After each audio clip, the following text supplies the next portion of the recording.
समतामूलक संघ बोड़खा पाई कमारी तहसील समुद्रपुर जिला वर्धा के सभी सम्मानित आयोजकगण, मंच पर बैठे हुए आप सभी वरिष्ठ लोगों का और इस गांव में इतनी देर रात तक इस कार्यक्रम के लिए आप सभी आए हुए हैं, बैठे हुए हैं, तो इस सम्मानित मंच को और आप सभी लोगों को मेरा सादर जय भीम, जय मंडल, जय संविधान है, इंकलाब जिंदाबाद है। आज जिला वर्धा के इस गांव में जब मैं आया हूं और थोड़ा विलंब हो गया आने में, इसके लिए हमें खेद है, क्योंकि माहौल तो ऐसा बना, मेरे कॉलेज में ही मीटिंग आ गई तो ऐसा लगा कि आ ही नहीं पाएंगे। लेकिन जब बात होने लगी और आयोजक साहब हैं और इनकी तरफ से जब ये हुआ, नागराली जी ने कहा कि नहीं आपको आना है, हमने ये जो पत्र है इसे सबके बीच में बांटा है, एक बड़ा आयोजन है, तो फिर थोड़ी देर से यहाँ पहुँच पाए। लेकिन उससे बड़ी बात है कि आप यहाँ इतने देर तक हैं, आप यहाँ आए हुए हैं और रुके हुए हैं, ये बड़ी बात है। और जो आयोजन समिति है, जितना नागराले साहब ने रास्ते में हम लोग की बात होती रही, इन्होंने बताया कि ये उनका पैतृक गांव है और इस गांव में ये जो आयोजन समिति इस कार्यक्रम के लिए बनी, इसकी सबसे खूबसूरत बात यह है कि जिसे हम बहुजन कहते हैं, बहुजन का मतलब क्या? ये बहुजन शब्द तथागत बुद्ध के यहां से आया हुआ है। बहुजन हिताय, बहुजन सुखाय। तो वो लोग जो बाद में चल करके आधुनिक भारत में आकर के, जिनको संवैधानिक भाषा में कह लें तो नाम दे दिया गया SC ST OBC, ये संविधान का नाम है, क्योंकि संविधान में शेड्यूल कास्ट, शेड्यूल ट्राइब और अदर बैकवर्ड क्लास है। तो अब जो हम लोग बहुजन शब्द का इस्तेमाल करते हैं, जो आज के मेरे विषय में भी नागराले साहब ने कहा कि भाई आप किस पे बात करेंगे, तो हमने कहा कि भाई इस समय सबसे बड़ी लड़ाई दो ही है। पहली कि जो भारत के संविधान पर,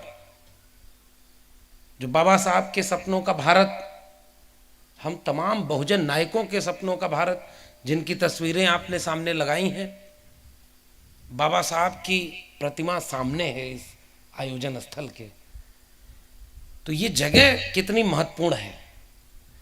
अगुवाई में बाबा साहब हैं, तो ये लोग कौन लोग थे जिनकी प्रतिमाएं आज भी इतनी महत्वपूर्ण है, जिनका नाम महत्वपूर्ण है कि आज भी आप कोई कार्यक्रम कर रहे हैं तो उनके सामने आप उनका सम्मान करते हैं। इसका मतलब ये है कि इन्होंने कुछ ऐसा किया जो हमारी जिंदगी के लिए फायदेमंद था। अगर ये न होते तो शायद हम लोग आज यहां पर इस तरह नहीं हो पाते।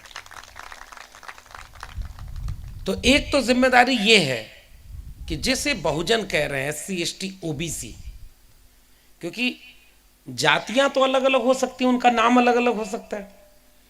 जैसे जो सरनेम यहां चलता है वो हम लोग के यहां उत्तर भारत में नहीं चलता, वहां लोग अलग अलग हैं, लेकिन पेशा तो वही है, लोग वही हैं। यहां भी थोड़े से लोग ऐसे हैं जिन्होंने बहुत ज्यादा, लोग जो हाथ से श्रम करते थे, उन लोगों की हकमारी की और ऊपर बैठे हुए आज सरकार में बैठे हैं। तो प्रवृत्ति वही रही, चाहे वो उत्तर भारत हो, चाहे मध्य भारत में हम हैं, चाहे दक्षिण भारत में। नाम भले अलग हो गया, तो शब्द क्या चुना? बहुजन। बहुजन का मतलब सब हो गए एक साथ, जो 90% हैं, जो हाथ से श्रम करने वाले लोग हैं, जो SC ST OBC माइनॉरिटी हैं, ये इस मुल्क के असली श्रमजीवी लोग हैं।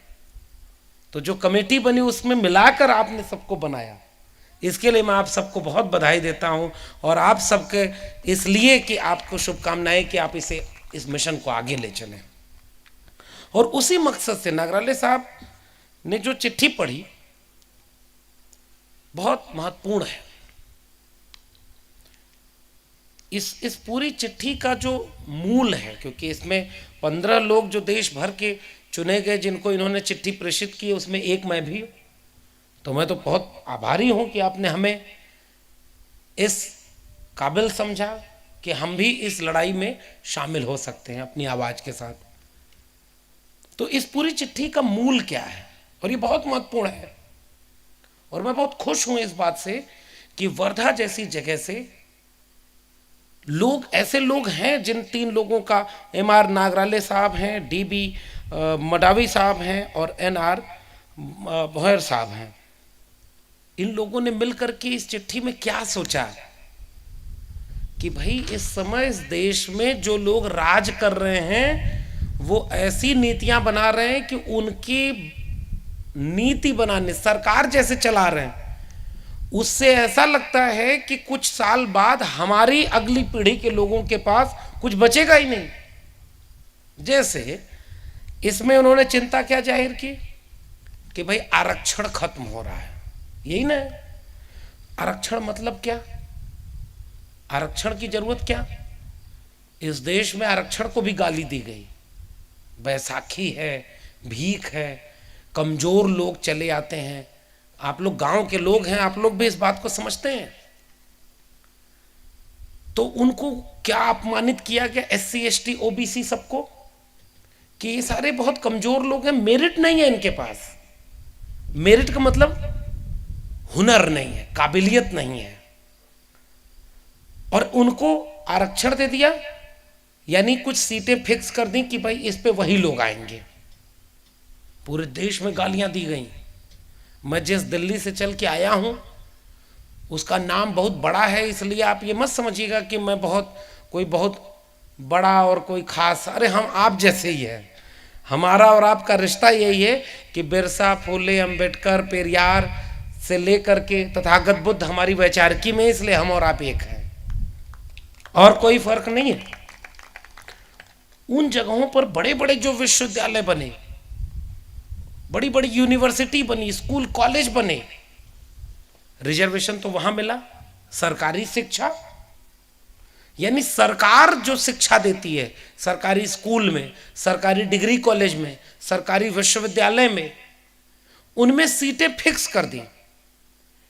और ये बात बाबा साहब की लड़ाई के चलते हुआ। मैं महाराष्ट्र के दूसरे छोर पर खड़ा हूं, विदर्भ के इलाके में, और इसी महाराष्ट्र का इसके ठीक विपरीत दूसरा छोर, जहां कोल्हापुर रियासत और छत्रपति शिवाजी के वंशज छत्रपति शाहू जी महाराज ने 1902 के आसपास ही, जब ही भारत का संविधान नहीं लागू हुआ था, उन्होंने अपने दरबार में जनगणना कराई, जाति जनगणना, कि अच्छा हमारे दरबार में कितने पद हैं, तो 75 पद हैं, उच्च पद हैं, उनमें कितने लोग काम कर रहे हैं, तो 75 में पता चला कि 70, 65, 70 तो केवल ब्राह्मण है। हम किसी जाति का विरोध नहीं कर रहे, लेकिन एक बात बताइए, आप इस गांव को चलाने के लिए कोई कमेटी बनाएं कि गांव का विकास करना है, उसमें सारे पुरुष हो जाएं, तो सारा पुरुष ही अकेले चला लेगा कमेटी, गांव चला लेगा, महिला की कोई भूमिका नहीं है? ये उठेगा सवाल ना। तो जो महिला की बात करेगा, ऐसा थोड़ा ही है कि वो पुरुष और महिला को लड़वा रहा है।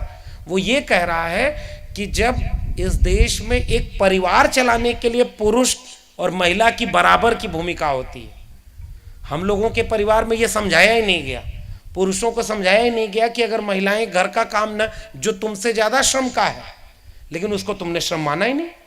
आप बाहर नौकरी करने चले गए, खेत में काम करने चले गए, तो आपको लगा कि सारा तो आपके कंधों पर बोझ चल रहा है। एक बड़ा छोटा सा ऐड आया था टेलीविजन पे, उससे समझिएगा महिला पुरुष का अंतर। रोज पति आकर पत्नी से कहता था कि तुम तो कुछ करती नहीं, तुम तो घर बैठी रहती हो, हम तो देखो मेहनत करने जाते हैं। एक दिन आया घर नौकरी से लौटकर, तो पूरे घर में सब सामान बिखरा पड़ा था, किचन में सारा बर्तन बिखरा पड़ा था, बच्चे दो तीन इधर उधर खेल रहे थे, गंदे हो गए थे, सब धूल में लिपटे हुए थे।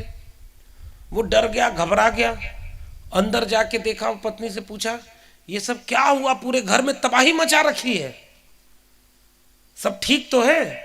तो पत्नी ने केवल इतना कहा, सब ठीक है, ये जो तुम रोज कहते थे ना कि पूरे दिन घर पे करती क्या हो, बैठी रहती हो, तो आज मैं पूरे दिन घर में बैठी ही रही और कुछ किया नहीं मैंने। तो जो तुम देख रहे हो वो यही है।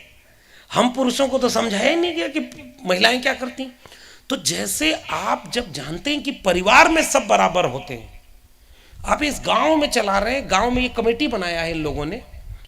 अब कमेटी में अगर सबको नहीं शामिल करेंगे और कहेंगे कि हम पूरे गांव की बात कर रहे हैं, तो सवाल उठेगा ना, एकदम उठेगा। वैसे ही देश भी एक गांव है ना, ये देश गांव है, उस गांव को चलाने में सब लोग होने चाहिए, तभी तो वो सबका देश होगा। मान लीजिए आपको कहा जाए गांव में, आप गांव से बहुत प्रेम करिए, ये गांव मेरा है, इस गांव से मेरा लगाव है, और गांव में आपकी जमीन है ही नहीं, गांव में आपका रहने घर है ही नहीं, गांव में कोई मौका आपको मिलता ही नहीं, तो वो बताइए वो गांव आपका लगेगा? इसी तरह से जब एक देश इतना बड़ा चलता है, उस देश के रहने वाले लोग जितने हैं, उन लोगों की जाति देख करके विश्वविद्यालय में एडमिशन दे रहा हो, उन लोगों की जाति देख करके नौकरी दे, उन लोगों की जाति देख करके उनको कंपनी खोलवाए, उद्योगपति बनवाए, तो बाद में पता चले कि भैया इस देश में 10% लोगों के पास 90% लोगों का सब मौका लूट लिया। जमीन 90% उनके पास, नौकरी उनके पास, शिक्षा उनके पास, तो बताइए वो कोई बढ़िया देश बना? नहीं बना, क्योंकि वो देश तो बहुत बंटवारा हो गया उस देश में। ये इस देश में पहले से बंटवारा था। मंदिर में पुजारी कौन बनता था? हाँ हाँ सुनिए ना, तो उसमें क्या होता था, पुजारी कौन बना? एक ही जाति का। तो एक बात बताइए कि अगर एक ही जाति का पुजारी बना, पढ़ाई लिखाई कौन किया? जाति देखकर। भाई महिला को और शूद्र को तो पढ़ने का अधिकार नहीं था। और यहीं से मैं जोड़ूंगा अपने विषय पर, जो आज का विषय नागराले साहब ने हमें दिया, नई शिक्षा नीति और बहुजनों का भविष्य। मैं वहां से पहली बात शिक्षा पर कर रहा हूं, वो आप समझिएगा। तो हजारों साल से मंदिर कहां से आया? अब गांव में देखिए, ये सब बात बहुत ज्यादा नहीं बोलूंगा, क्योंकि हो सकता है मैं बाहर से आया हूं बोल के चला जाऊं। रहना आपको है भाई गांव में, कल को झगड़ा होने लगे कि भाई मंदिर के खिलाफ बोल रहे, ये कर रहे, हमें बोलना ही नहीं है। हम तो बस एक सवाल पूछते हैं। बाबा साहब ने यह सवाल पूछा है, ज्योतिबा फूले ने यह सवाल पूछा है, छत्रपति शाहू जी महाराज ने यह सवाल पूछा। वही सवाल हम आपको याद दिला रहे हैं। हमारी भूमिका क्या है, हम आपके बीच में क्यों आए हैं? ऐसा कोई ज्ञान नहीं है जो हमारे पास अलग है, आपके पास नहीं। हमसे जितनी मेरी उम्र होगी, उससे ज़्यादा उम्र के लोगों ने संघर्ष किया होगा, जो मंच पे बैठे हैं, जो सामने बैठे हैं। तो हम क्या कर रहे हैं? हम केवल याद दिला रहे हैं दो चीज़ें। एक कि जिनकी आप तस्वीर लगा रहे हैं और जिनको ये टीका चंदन लगाना बंद कर दीजिए। मैं सहमत नहीं हूँ इससे। मैंने माला पहनाया इसलिए, माला तक तो चल जाएगा भाई। ये देवी देवता को जैसे पूजते थे, वैसे बाबा साहब को देवी देवता हमें नहीं बनाना है, क्योंकि बाबा साहब मूर्ति पूजा विरोधी थे, तथागत बुद्ध मूर्ति पूजा विरोधी थे। बाबा साहब तो कहते थे व्यक्ति पूजा मत करो। लेकिन कई बार होता है कि जो लोग जानते ही नहीं, उनके सामने कम से कम तस्वीर होती है तो वो लोग समझते हैं कि हमारे हैं, इसलिए तस्वीर की अहमियत है। वो जो मूर्ति आपने लगाई है ना, जब भी आप मन से कमज़ोर पड़ेंगे ना और बाबा साहब की मूर्ति के सामने आएंगे, उनकी प्रतिमा के सामने आएंगे, तो हो सकता है आपको हिम्मत मिले कि डरना नहीं है। हमारे ही जैसा, हमारे ही बीच का, हमारे ही जैसी विपरीत परिस्थितियों में हमारा एक पुरखा ऐसा था जो न किसी से डरा, न झुका, और एकदम दमदारी से इस देश में अपनी बुलंदी साबित की। उन लोगों को जब मौका मिला तो उन्होंने मनुस्मृति लिखी। बाबा साहब को जब मौका मिला तो उन्होंने भारत का संविधान लिखा, जिसमें कोई बड़ा छोटा नहीं, कोई ऊपर नीचे नहीं, सब बराबर के नागरिक हैं। तो ये मेरा काम है। तो पहला काम ये कि हम अपने नई पीढ़ी के नौजवानों से, महिलाओं से, दो लोगों को मैं संबोधित ज्यादा करता हूं। देखिए, हम पुरुषों से कोई क्रांति वांति होने वाली नहीं है। पुरुष लोग, अब कितना भी पुरुष जागरूक हो जाए, वो घर के भीतर जाकर के उसकी क्रांति नहीं होगी। घर के बाहर बैठेगा पुरुष, लेकिन एक महिला जब जागरूक होगी तो वो दूसरे घर के भीतर चूल्हे पर बैठकर दूसरी महिला से बात करेगी कि बहन, तुम वहां उस कार्यक्रम में आई थी कि नहीं, समता मूलक संघ का कार्यक्रम था, वहां पर ये बात हुई कि भाई हमारा तो हिस्सा कोई और ले गया, हमारे ऊपर तो जाति के नाम पर शोषण हुआ है। तो दूसरी महिला भी जागरूक होगी और अगली बार जब आप लोग कार्यक्रम कराएंगे तो यहां और ज्यादा महिलाएं आएंगी, तब जाकर के आपकी कोई क्रांति आगे बढ़ेगी। महिलाओं के बिना कोई क्रांति नहीं। बाबा साहब ने काम किया है ये। और दूसरा जिसका नाम लेते हैं, महात्मा ज्योतिराव गोविंदराव फूले। सावित्रीबाई फूले न होती तो क्या ज्योतिराव फूले बन पाते? अधूरे रह जाते। इसलिए हमारे यहां सामाजिक न्याय में सब बराबर हैं। तो सवाल पूछेंगे ना कि फिर जो देश चलता है उसमें सब बराबर हैं कि नहीं भाई?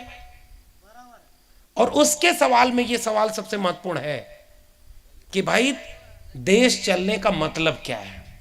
और तब इस चिट्ठी पर आ रहा हूं। देश का मतलब क्या, राष्ट्र का मतलब क्या? आप कहते हैं भारत हमारा राष्ट्र है, अच्छी बात है। तो राष्ट्र का मतलब क्या? हम यहाँ के नागरिक हैं, ये भी अच्छी बात है। तो जितना तिरंगा एक सवर्ण का है, उतना ही तिरंगा एक दलित का भी है। भारत का संविधान जितना अहमियत रखता है एक सवर्ण के लिए, उतना ही दलित के लिए रखता है।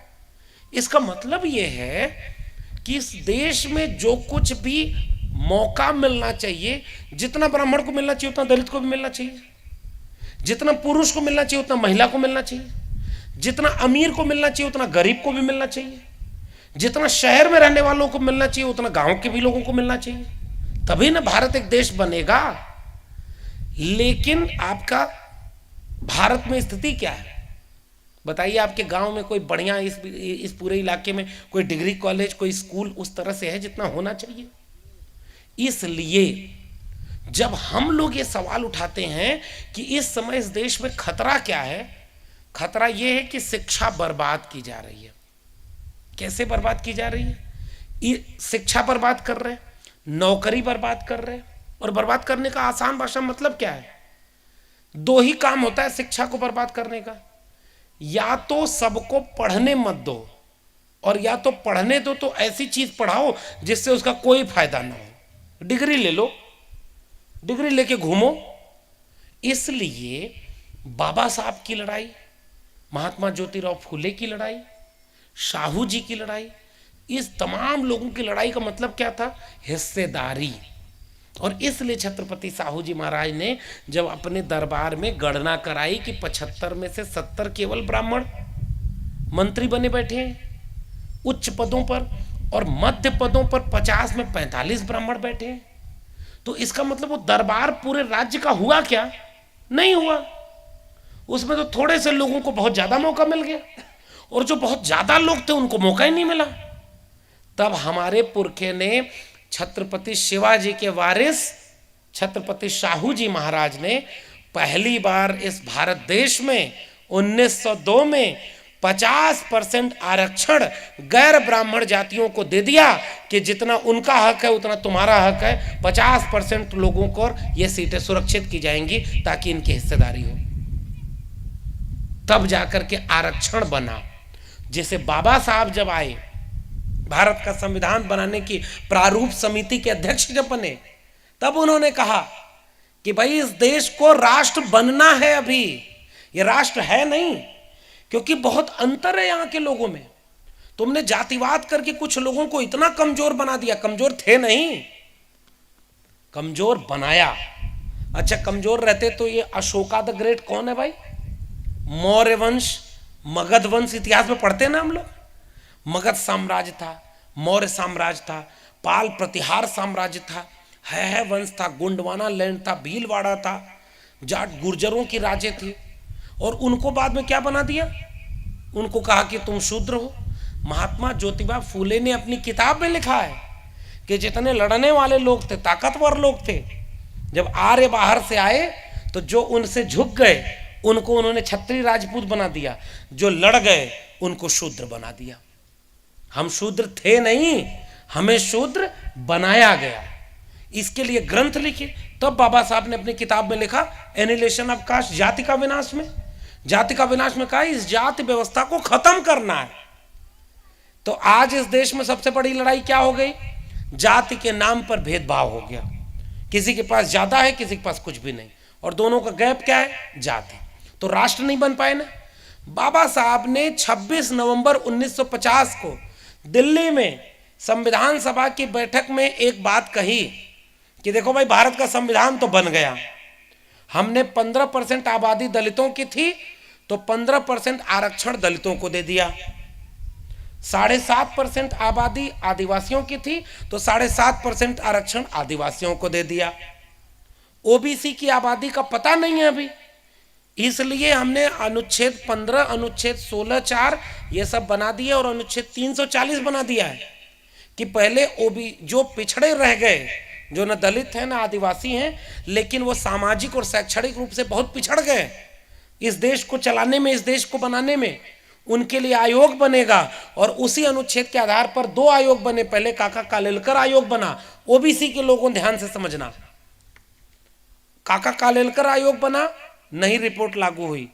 फिर उसी के आधार पर 77 में जब जनता पार्टी की सरकार बनी तो मंडल आयोग बना। बिहार के मुख्यमंत्री बीपी मंडल जो ओबीसी समाज से आते थे, एक वाकया सुनिए। ओबीसी लोगों को कई बार लगता है कि हम लोग तो हिंदू हैं, हमें क्या। तो जब बीपी मंडल ओबीसी समाज से आते थे, बिहार में जब पहली बार मुख्यमंत्री बने तो गंगा जो नदी बिहार से गुजरती थी उसमें तेल बह गया, वहां से कुछ सामान जा रहा था, उस पर तेल फैल गया और उस तेल में आग लग गई। तो संसद, वहां के विधानसभा में खड़े होकर के कुछ सवर्ण लोगों ने कहा कि जब शूद्र मुख्यमंत्री की कुर्सी पर बैठेगा तो गंगा में नहीं आग लगेगी तो क्या होगा इस देश में। ओबीसी के लोगों को यह अपमानित किया गया। तो बीपी मंडल साहब खड़े हुए, कहे देखो गंगा में आग तो तेल रिस गई इसलिए लग गई, लेकिन तुम्हारे सीने में जो आग लगी है ना एक शूद्र के मुख्यमंत्री बनने से, इस हम आग को और लगाएंगे ताकि तुम्हें बराबरी का मनुष्य बना सकें कि तुम शूद्र और ये ब्राह्मण देख करके भेदभाव ना करो, हम सब बराबर हैं। ओबीसी अगर हिंदू होता तो क्यों ये अपमान किया। इसलिए यहां जो हम लोग जुटे हैं, हमारा मतलब क्या है, आसान भाषा में, मैं गांव में हूं, मैं कोई बड़ी भारी बात नहीं आपसे करना चाहता हूं, मैं उसी बात को आसान बना रहा हूं कि जब बाबा साहब ने संविधान बनाया तो उसका मतलब तो था कि इस देश में सबको बराबर का न्याय मिले ना। तो न्याय का मतलब क्या, सबको शिक्षा मिले, सबको जमीन का मालिकाना हक मिले, सबको संपत्ति मिले। कोई बहुत ज्यादा पैसा वाला कोई बहुत गरीब रह जाए तो न्याय तो नहीं हुआ ना। जब ज्योतिबा फूले साहब ने गुलामगिरी लिखी तो क्या लिखा, देखो भाई आपको न्याय इसलिए नहीं मिला क्योंकि आप धर्म की मानसिक गुलामी में जकड़ लिए गए। बाबा साहब ने जाति का विनाश लिखा तो क्या लिखा कि जाति एक ऐसी चीज है जिसने आपसे आपका मौका छीन लिया और थोड़े से लोगों को मौका दे दिया। तो जाति अगर रहेगी तो इस देश में बराबरी नहीं आएगी। अगर धार्मिक अंधविश्वास और कर्मकांड रहेगा तो कोई बड़ा छोटा रहेगा, और जब कोई बड़ा छोटा रहेगा तो बराबरी नहीं होगी। किसी के पास बहुत पैसा है, थोड़े से लोगों के पास बहुत जमीनें हैं, बहुत शिक्षा है, और बहुत बड़ी आबादी इस देश में ऐसी है जिसको न शिक्षा है, न जमीन है, न पैसा है, तो बराबरी कैसी होगी। और जब बराबरी नहीं होगी तो कोई राष्ट्र कैसे बनेगा। फिर कैसे कहोगे कि भारत देश मेरा है। मैं फिर से कह रहा हूं, इस गांव में आपकी जमीन ना हो, आपका घर ना हो, आपको गांव से प्रेम होगा क्या। लेकिन गांव से इसलिए प्रेम आपको करना पड़ेगा कि गांव आपका था। फिर आप लड़ेंगे लड़ाई कि मेरी जमीन को कब्जा किसने कर लिया, हमारी शिक्षा को कौन रोक लिया, हमारे रोजगार को कौन रोक लिया, हमारे पैसे को कौन छीन लिया। ये पूरी लड़ाई जिन तस्वीरों को आपने रखा है जो समता मूलक संघ बनाने का मकसद है, उसका नाम ही है समता। समता मतलब सब बराबर होंगे। वो बाबा साहब के सपनों का भारत होगा, वो ज्योतिबा फुले के सपनों का भारत होगा, वो भारत के संविधान का सपनों का भारत होगा। हमारी लड़ाई बराबरी की है। इसलिए ये जो चिट्ठी लिखी गई उसमें जब आरक्षण की बात कही गई तो आरक्षण इसलिए लाया गया क्योंकि बराबरी नहीं थी। आरक्षण इसलिए नहीं लाया गया कि दलित, पिछड़े, आदिवासी कमजोर थे उन्हें बैसाखी देनी थी। आरक्षण इसलिए लाया गया कि इस देश में बड़ी बड़ी कुर्सियों पर जो बैठे थे ना, वो घोर जातिवादी थे। एकलव्य का अंगूठा काटने वाले द्रोणाचार्य बहुत बड़े गुरु थे ना, लेकिन काट लिया एकलव्य का अंगूठा। तो आरक्षण इसलिए नहीं है कि एकलव्य कमजोर है, आरक्षण इसलिए है क्योंकि द्रोणाचार्य भेदभाव करता है जाति के नाम पर, इसलिए आरक्षण लाया। और चिट्ठी में आपने क्या कहा कि आरक्षण नहीं मिल रहा, सही बात है। अब इसको आसान भाषा में समझिए। आपके गांव में एक स्कूल है, मान लीजिए एक स्कूल में 100 बच्चे पढ़ेंगे, तो बाबा साहब का संविधान कहता है कि इस 100 में जितने ओबीसी हैं वो 52% हैं, चलो उनको आरक्षण मिला 27%, तो 27 बच्चे ओबीसी घर के आएंगे, 15 बच्चे दलित घरों से आएंगे, 7 साढ़े 7 बच्चे, अगर वो केंद्रीय विद्यालय का है तब मैं बता रहा हूं, राज्य में तो अलग अलग आंकड़ा होता है आरक्षण का, तो वो आदिवासी होंगे। और बाकी लोग क्या होगा, स्कूल में सबके घरों के बच्चे होंगे। तो जब स्कूल को आप देखेंगे तब लगेगा कि पूरे गांव का स्कूल है, इसमें सबकी हिस्सेदारी है ना। तो ये है सरकारी शिक्षा में आरक्षण। अब उस सरकारी स्कूल को किसी ने प्राइवेट हाथों में बेच दिया, गांव का सबसे अमीर आदमी उस स्कूल को खरीद लिया कि अब हम इस स्कूल में सबको पढ़ाएंगे। तो वो अमीर आदमी क्या करेगा, अमीर आदमी ये सोचेगा कि हमने स्कूल खरीदा है और वो व्यापारी है, तो व्यापारी ये थोड़े सोचेगा कि मुझे गांव का विकास करना है। व्यापारी हमेशा ये सोचता है कि मेरा 100 रुपया 500 रुपया कैसे बन जाए। सरकार और राज्य क्या सोचती है, ये जो 500 रुपया है ये 500 लोगों में बराबर कैसे बंट जाए कि किसी की जेब में पैसा न रहे तो भी उसे अच्छी शिक्षा मिले। किसी की जाति अगर दलित है, आदिवासी है, पिछड़ा है, इसके आधार पर उसको कोई पढ़ने से न रोके, उसको नौकरी से कोई न रोके। इसकी जिम्मेदारी किसकी है, राज्य की यानी सरकार की। तो सरकार का मतलब क्या होता था, शिक्षा सरकार का काम होगा, रोजगार देना सरकार का काम होगा, तभी ना सबको न्याय मिलेगा। आप वोट क्यों देते हैं भाई, लोकतंत्र में वोट देते हैं ना, तो वोट क्यों देते हैं, क्योंकि आपको लगता है कि आप अपना नेता चुनते हैं। नेता क्यों चुनते हैं, कि वो आपके लिए काम करेगा। आपने वोट देकर के अंबानी अडानी को व्यापारी चुना है क्या, नहीं चुना ना। तो व्यापारी आपके वोट से बना नहीं है तो वो आपका काम करेगा कि अपना व्यापार बढ़ाएगा, सीधी सी बात है, आसान। तो सरकार की जिम्मेदारी बाबा साहब के संविधान से ये थी कि भाई इस देश में बड़ी गरीबी है, तो कोई गरीब न रह जाए शिक्षा से वंचित, इसलिए सरकारी शिक्षा होगी, सरकारी स्कूल बनेंगे, सरकारी डिग्री कॉलेज बनेंगे, सरकारी नौकरी होगी। कोई दलित है, कोई पिछड़ा है जिसको सदियों से पढ़ने का मौका नहीं दिया तुमने, महिलाएं हैं, तुमने कहा कि अगर वेद पढ़ ले तो शीशा पिघला डाल दो, पढ़ने का मौका ही नहीं दिया। तो अब देखो भारत आजाद हो गया, लोकतंत्र आ गया, भारत का संविधान बन गया, तो सबको शिक्षा मिले, हर जाति हर धर्म को मिले, हर लैंगिक आधार पर मिले, गरीब कमजोर को भी मिले।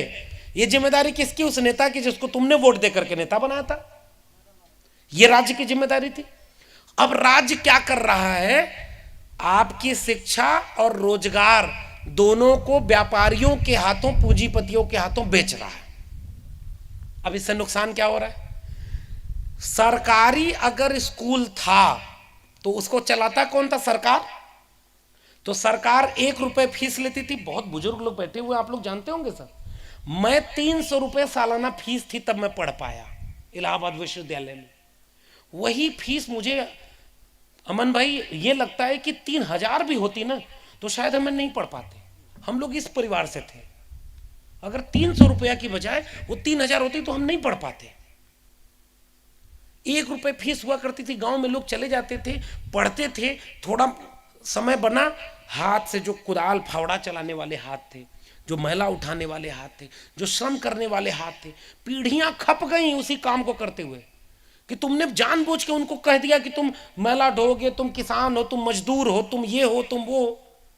हमारे पुरखों ने जब संघर्ष किया तो उस पूरे संघर्ष से हासिल क्या हुआ कि जिन हाथों में कुदाल फावड़ा था उन हाथों में कलम पकड़ाई, और कलम पकड़ाई तो बाबा साहब की बात याद आई कि शिक्षा वह शेरनी का दूध है, जो पिएगा वो दहाड़ेगा।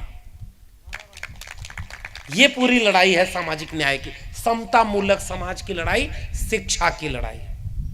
और ये दिखा भी, जितने लोगों को शिक्षा मिली, मंच पे जितने लोग बैठे हैं, मैं, आप, अगर हम लोग पढ़े लिखे ना होते, हम अपना इतिहास न जान पाते। तो हो सकता है इस गांव में आज समता मूलक संघ बाबा साहब को, बुद्ध को याद करते हुए कार्यक्रम न कर रहा होता, त्रिशूल तलवार लेकर के मस्जिद के सामने जाता और कहता कि मस्जिद में खुदाई होगी, यहाँ कुछ और मिलेगा, शिवलिंग मिलेगा, मस्जिद के नीचे मंदिर है, अब मुसलमानों को देश से भगाना है। यही सब करता ना भाई, देश में हो रहा है ना भाई। आपके यहाँ थोड़ा कम हो रहा है, घूमने का मन हो मेरी तरफ आइएगा, हर दूसरे दिन यही सब चल रहा होता है। महाराष्ट्र की जमीन तो सामाजिक न्याय की जमीन है, ज्योतिबा फुले की जमीन है। यहाँ तो आप लोग जागरूक लोग हैं और मुझे बहुत याद कर रहे हैं। आप लोग ज़्यादा मुझे बुला लेते हैं, मैं भी जोश में यहाँ बोल देता हूँ, और वहाँ जाता हूँ तो पता चला हमारा प्रोफेसर रतनलाल, उनको जेल में डाल दिया था, जेल में डाल दिया भाई। एक फेसबुक पर लिख दिया 2 लाइन तो जेल में डाल दोगे। लखनऊ विश्वविद्यालय के प्रोफेसर रविकांत हैं, दोनों दलित समाज से आते हैं, विश्वविद्यालय में घुस करके कह रहे मारेंगे तुमको। क्यों? क्योंकि उन्होंने किताब से कोट कर दिया कि भाई वो उनके खिलाफ काम कर रहे हैं, उनका विचारधारा उनसे मेल नहीं खाती। इस देश में ये हो रहा है। आपके राज में बुलडोजर नहीं चल रहा। बुलडोजर मतलब समझते हैं? हमारे यहाँ कानून बाबा साहब ने जो सब लड़ करके दिया, कानून है, कानून का राज है, और आप क्या कर रहे हैं? बुलडोजर चला रहे हो। वो बुलडोजर किसी इमारत पर नहीं चल रहा है साथियों, वो बुलडोजर भारत के संविधान पर चल रहा है, रूल ऑफ लॉ पर चल रहा है, सामाजिक न्याय पर चल रहा है। इसलिए शिक्षा की बात मैं आपसे करने आया हूं। एक ही बात करूंगा बस, शिक्षा की। बाकी तो देश में बहुत कुछ हो रहा है, आप लोग भी जानते हैं। आप लोग जागरूक लोग हैं तभी यहां बैठे हैं साहब। आप भी अपने आसपास गांव में खोजिए, कितना सरकारी स्कूल अच्छा बचा है। सरकारी स्कूल में पढ़ाई होती है, सरकारी स्कूल में मास्टर है, सरकारी अस्पताल में दवाई मिलती है। अब एक बात बताइए, मेरे अब जो प्राइवेट स्कूल बिक गया, आपके गांव का स्कूल एक व्यापारी ने खरीद लिया, तो वो पैसा कमाएगा ना, उससे उसकी चिंता थोड़ी होगी कि सबका विकास हो, क्योंकि उसको वोट देकर के व्यापारी तो आपने बनाया नहीं है। तो क्या करेगा? जो 300 रुपए फीस थी उसको 3 लाख करेगा, जो 1 रुपए फीस थी उसको 1000 करेगा। करेगा कि नहीं करेगा? उसको पैसा कमाना है। और पैसा एक स्कूल में, एक विश्वविद्यालय में, एक डिग्री कॉलेज में कहां से आता है? फीस से आता है। सरकार पैसा देती थी तब हम लोग कम पैसे में पढ़े, और सरकार का पैसा क्या उनके घर का पैसा था क्या? अरे हमारी आपके लोग ही पैसा देते हैं तो वो सरकार के पास जाता है। आप एक दिया सलाई, एक माचिस खरीदते हैं ना, तो भी आप टैक्स देते हैं। आपका पैसा सरकार के पास जाता है, और सरकार का काम यह होता है कि सबको बराबर से पैसा बांटो, ताकि किसी को शिक्षा रोजगार में कोई पीछे न रह जाए। तो हमारा ही पैसा था, हमारे ऊपर खर्च हो रहा था, हमारी शिक्षा पर खर्च हो रहा था, हमारे रोजगार पर खर्च हो रहा था। सरकारी नौकरी, जितने लोग बैठे हैं, जो अभी नागराले साहब से बात हो रही थी कि ठेके पर नौकरी रख रहे हैं भाई, तो ठेके का मतलब क्या? मान लो मैं ठेके पे हूं, और मैं हूं ठेके पर, मैं परमानेंट प्रोफेसर नहीं हूं। भ्रम में मत रहिएगा कि इतना बोलता है, हो सकता है परमानेंट हो। नहीं है भाई, हो सकता है यहाँ नागपुर से जब वापस दिल्ली पहुंचे तो हटा न दिया जाए, बहुत खतरा है। लेकिन अब चूंकि आप लोग बाबा साहब की बात करते हैं, फुले साहब की बात करते हैं, भारत के संविधान की, तो लगता है कि अगर वो लोग भी डर गए होते तो हमारे लिए कुछ कर नहीं पाते। वो नहीं डरे, इसलिए हमारे लिए बहुत कुछ कर गए। तो हम अगर डर जाएंगे तो आगे तो कुछ बचेगा ही नहीं साहब। इसलिए मैं आपसे एक अपील करने आया हूं, यही बात करूंगा, ज़्यादा देर नहीं बोलूंगा। ये अपील क्या है साथियों? जब वो आपका स्कूल बिक गया ना, जब वो आपका डिग्री कॉलेज बिक गया ना, जब आपका विश्वविद्यालय बिक गया ना, तो उसे कोई उद्योगपति खरीदता है, और उद्योगपति खरीदेगा तो क्या करेगा? जैसे रेलगाड़ी चलती थी तो रेलगाड़ी सरकार की होती थी, 2 रुपया, 5 रुपया, 10 रुपये, 20 रुपये टिकट होता था, सब लोग जाते थे। उसी रेलगाड़ी को प्राइवेट ने खरीदा तो जो 2 रुपये का टिकट था वो 20 रुपये का कर दिया, जो 50 रुपये का टिकट था वो 500 रुपये कर दिया कि नहीं? आप लोग तो जानते होंगे। जितनी चीज सरकारी बिकी है प्राइवेट में गई है, उसमें कोई सस्ती हुई है क्या? कोई सरकारी अस्पताल में आप भी जाते थे, दवाई मिलती थी थोड़ी बहुत, प्राइवेट में वही दवाई फ्री में मिलेगी, उसका महंगा पैसा लगेगा। ये हो गया, ये है प्राइवेटाइजेशन। सरकारी चीज को प्राइवेट हाथों में बेच दो।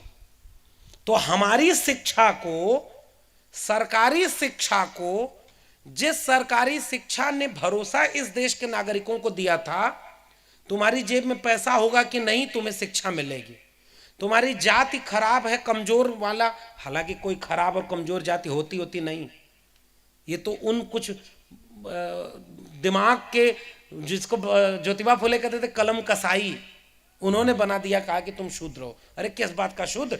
500 महारों को मौका मिला 1 जनवरी 1818 को, तो भीमा कोरेगांव कर दिया और दिखा दिया कि हमारे अंदर कितनी ताकत है, और तुम हमको कहते हो कि कमजोर थे।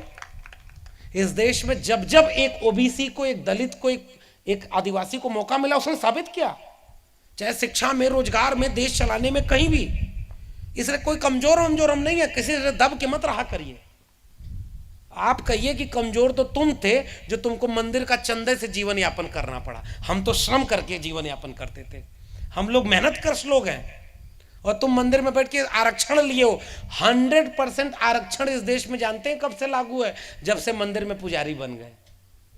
बाबा साहब अपनी किताब जाति का विनाश के आखिरी पन्ने पर लिखते हैं, जाति खत्म करने के लिए रोटी बेटी का संबंध करो, आओ दलितों पिछड़ों अपना दिल बड़ा करें, आपस में अंतर जाति विवाह करें, जाति टूटेगी। रोज दूसरे के साथ बैठकर खाएं, एक साथ एक थाली में खाएं, क्योंकि हम सब एक जैसे, हमारा दुख एक है। और उसी में बाबा साहब कहे कि पुजारी बनाने के लिए इम्तिहान होगा, जाति देखकर पुजारी नहीं बनेगा, तब जाकर जाति खत्म होगी। बाबा साहब ने कितनी महत्वपूर्ण किताब लिखी है। इस देश में कोई आंदोलन ही नहीं हुआ जाति खत्म करने का। जिसने जाति का सबसे ज्यादा फायदा लिया ब्राह्मणों ने, सवर्णों ने, उन्होंने कभी जाति के विनाश का कोई काम किया क्या? थोड़ा बहुत किया, वो जातिपात तोड़क मंडल, उसमें भी संतराम बीए जैसे लोग थे, तब हो पाया। हमारे पुरखों को तो हमें पढ़ने ही नहीं दिया गया। इसलिए मैं साथियों यही बात कहने आया हूं कि जैसे जैसे ये मौका होना था कि शिक्षा थोड़े से लोगों को मिली, तो वो सीना तान के खड़े हो गए और कहे कि हमारा हक कहां है बताओ, इस देश को चलाने में हम लोग कहां है बताओ। इसलिए उन्होंने शिक्षा बर्बाद कर दी है। नई शिक्षा नीति 2020 ने सरकारी स्कूल, सरकारी डिग्री कॉलेज और सरकारी विश्वविद्यालयों को धीरे धीरे प्राइवेट हाथों में बेचने का पूरा काम कर दिया है और बिकना शुरू हो गया है। एक उदाहरण दूं, सरकारी अस्पताल में जाते थे, हालांकि हमारे यहाँ सरकारी अस्पताल अच्छे थे भी नहीं, लेकिन मान लीजिए आपको अब ये देखिए थोड़ी बातें और कर रहा हूं, अगर भगवान ही सब कुछ की मुक्ति का कारण होता तो ज्योतिबा फुले अपनी किताबों में लिखते हैं कि तुम्हें अगर बीमारी होती तो भगवान के पास जाते।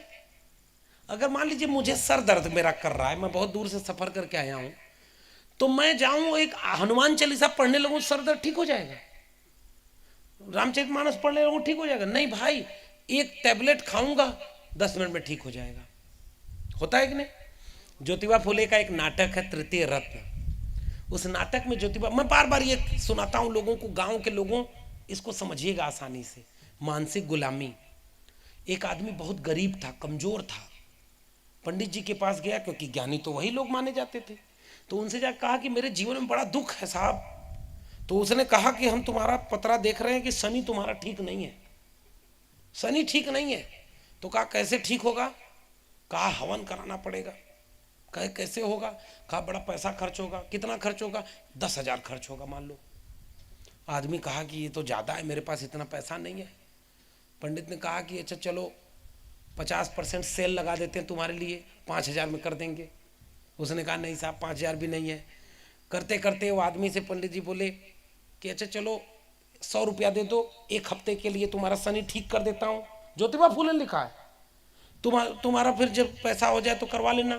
उस आदमी ने पैंट खोल के दिखाया, कह रहा मेरी जेब में 1 फूटी कौड़ी नहीं है। ब्राह्मण नाराज होकर खड़ा होकर बोला कि जब तेरी जेब में 1 फूटी कौड़ी नहीं है तो जा बच्चा, शनि तेरा कुछ नहीं बिगाड़ सकता।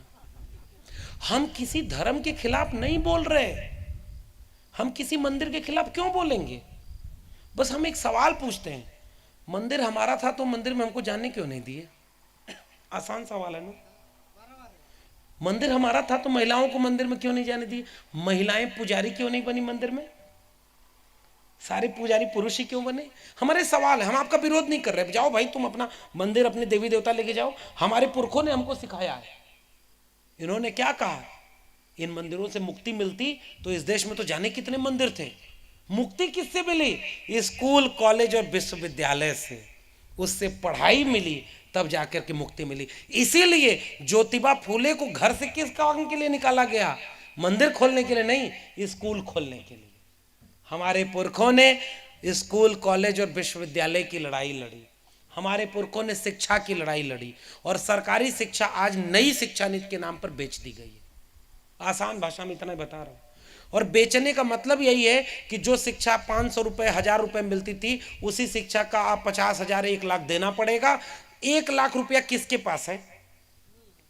इस देश में अगर आप एक नक्शा बनाइए, एक तरफ रखिए दलित, पिछड़ा, आदिवासी और सवर्ण, और दूसरी तरफ गरीब और अमीर, दोनों नक्शे को एक के ऊपर एक रख दीजिए।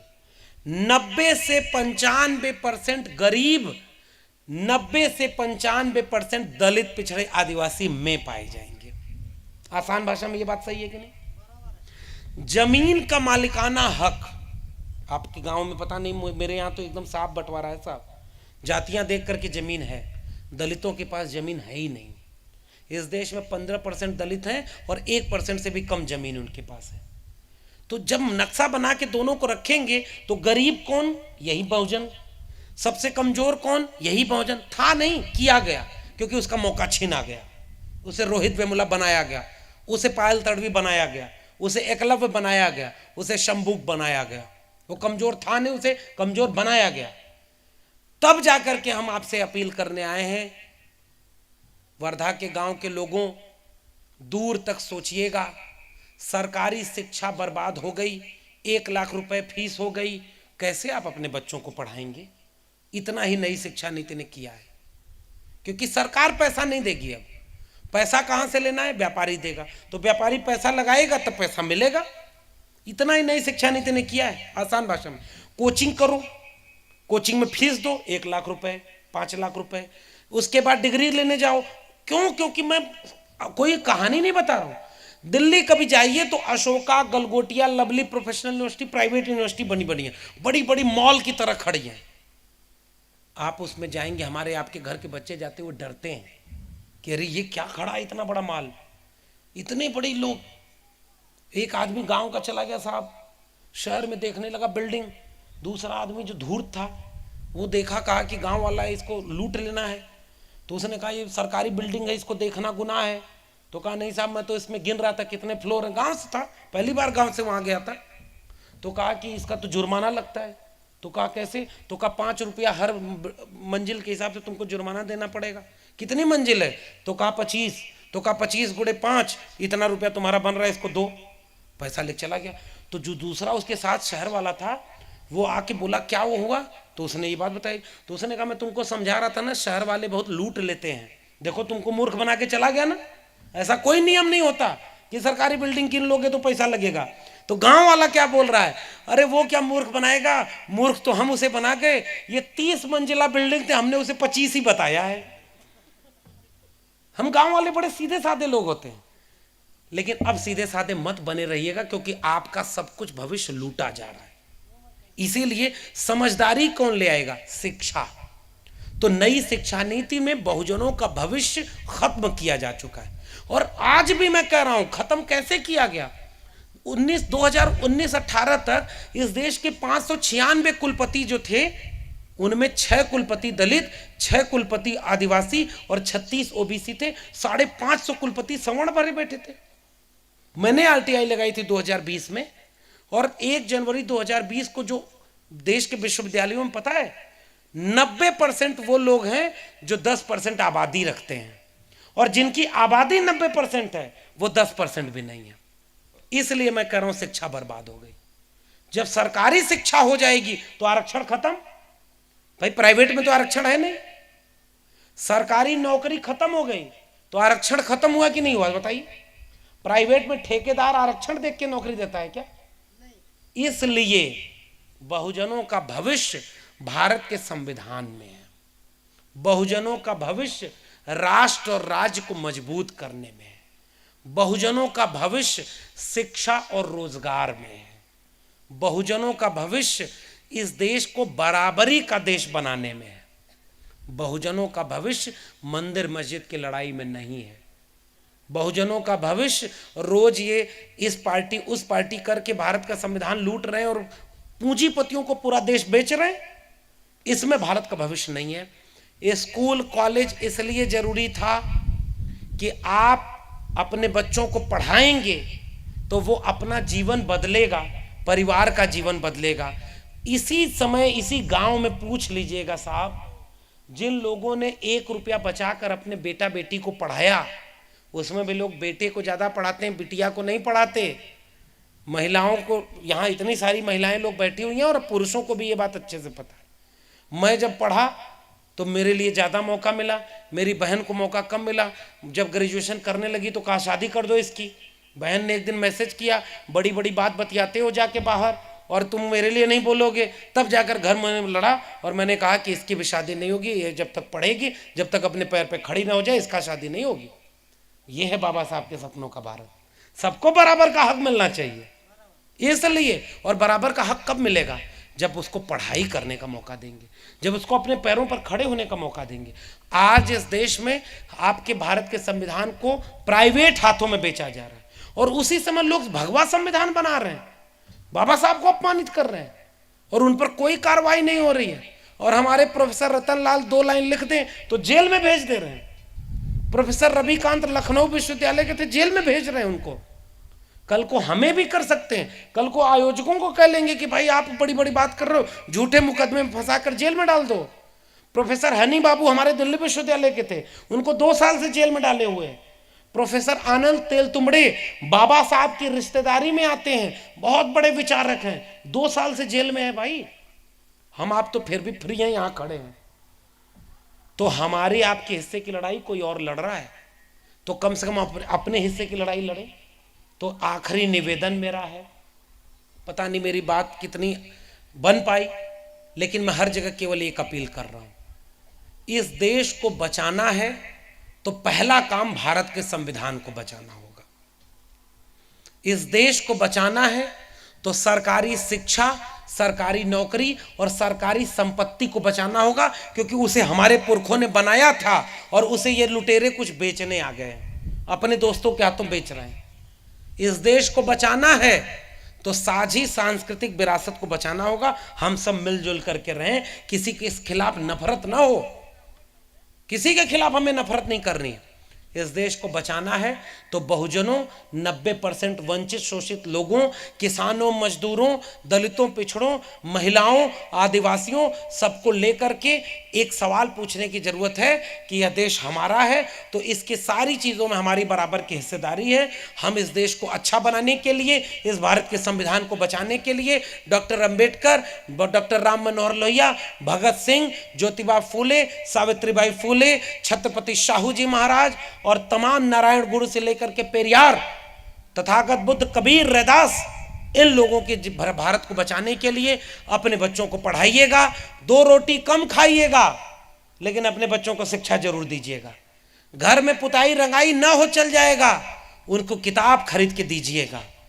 अपने बच्चों के हाथ से कुदाल फावड़ा पकड़ने की उम्र में उनसे छून करके कलम पकड़ाने की कोशिश करिएगा। अपने बच्चों को शिक्षा दिलाइएगा। वही बाबा साहब चाहते थे।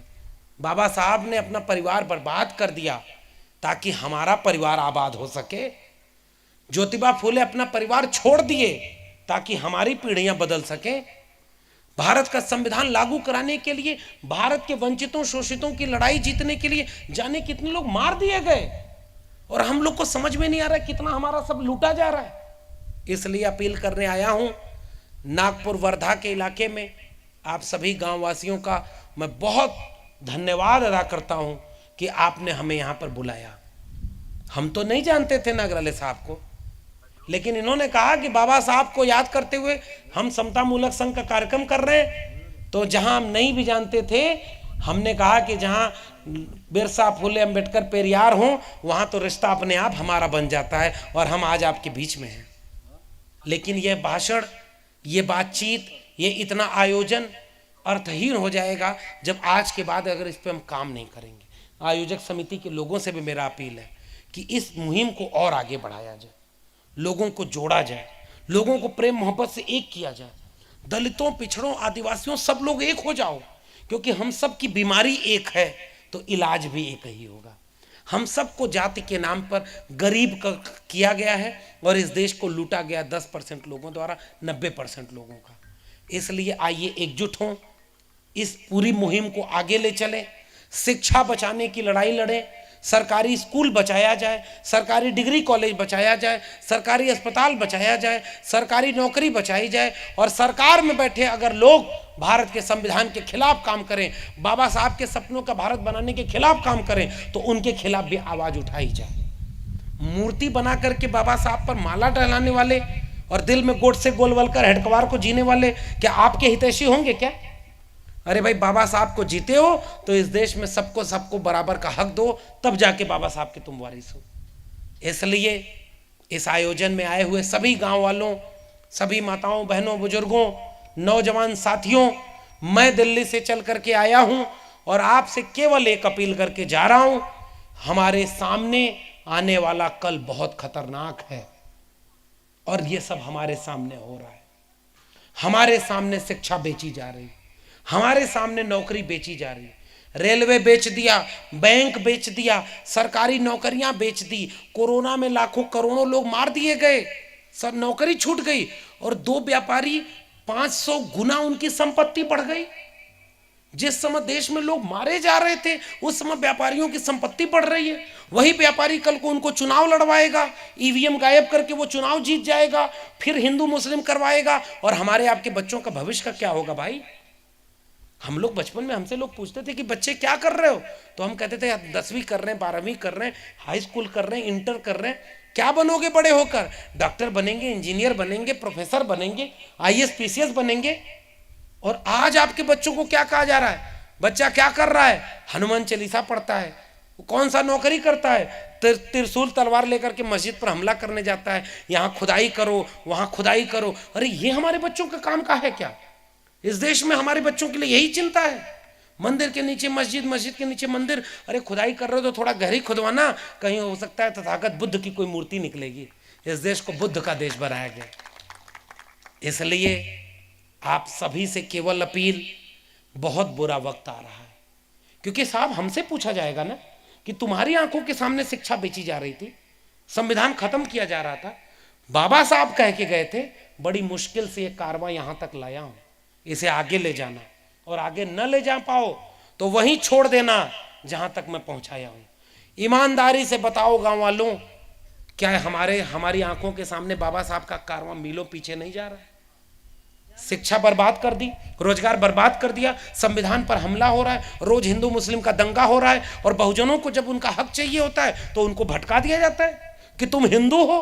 अरे हम हिंदू थे तो जितेंद्र मेघवाल की हत्या क्यों हुई? अगर हम हिंदू थे तो प्रोफेसर रतन लाल हिंदू नहीं थे क्या? उनको जेल में क्यों डाला तुमने?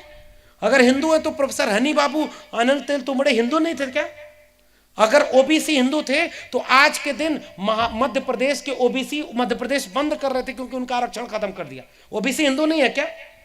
अरे हमको हिंदू तब तुम बनाते हो जब तुमको दंगा कराना होता है। हम हिंदू होते तो इस देश में हम बराबर के नागरिक होते, हमारे पास भी पैसा और शिक्षा रोजगार होता। इसलिए हिंदू मुस्लिम की जाल में नहीं फंसिएगा, शिक्षा बचाइए, अपने बच्चों को पढ़ाइए, भारत का संविधान बचाइए, ताकि आज से 20 साल, 25 साल बाद, 50 साल बाद हमारी अगली पीढ़ी के लोग जब हमसे पूछें कि तुम्हारे सामने जब देश बेचा जा रहा था तुम्हारे सामने शिक्षा बर्बाद कर दी, तुम्हारे सामने नौकरी बर्बाद कर दी, तुम्हारे सामने भारत के संविधान को धज्जी उड़ा दी, तुम्हारे सामने रोज हिंदू मुस्लिम का दंगा हो रहा था, तुम्हारे सामने संपत्ति कोई और लूट रहा था, तुम्हारे सामने देश को बेच दिया गया था। तुम क्या कर रहे थे?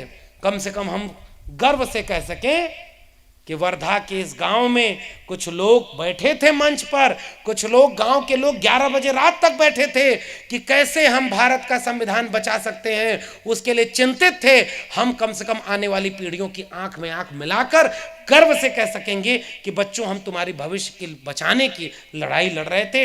इसलिए मैं आपके बीच में आया हूं। मेरी बात अगर थोड़ी बहुत समझ में आ गई हो तो मेरी अपील, गुजारिश मानिएगा, अपने बच्चों को दंगाई होने से बचाइएगा, शिक्षा रोजगार बचाइए, भारत के संविधान को बचाइए, और आइए मिलजुल करके हम इस भारत को वाकई तथागत बुद्ध का भारत, कबीर का भारत, रैदास का भारत, ज्योतिबा फूले, साहू जी महाराज, छत्रपति शिवाजी से लेकर के बाबा साहब, डॉक्टर राम मनोहर लोहिया, भगत सिंह, मान्यवर कांशी राम से होते हुए भारत का संविधान और मंडल कमीशन का भारत बना सकें, ताकि पीढ़ियों को नाज हो कि हाँ, वो हमारे वारिस थे। बहुत बहुत धन्यवाद। जय भीम, जय मंडल, संविधान जिंदाबाद, उल गुलान जिंदाबाद, इंकलाब जिंदाबाद।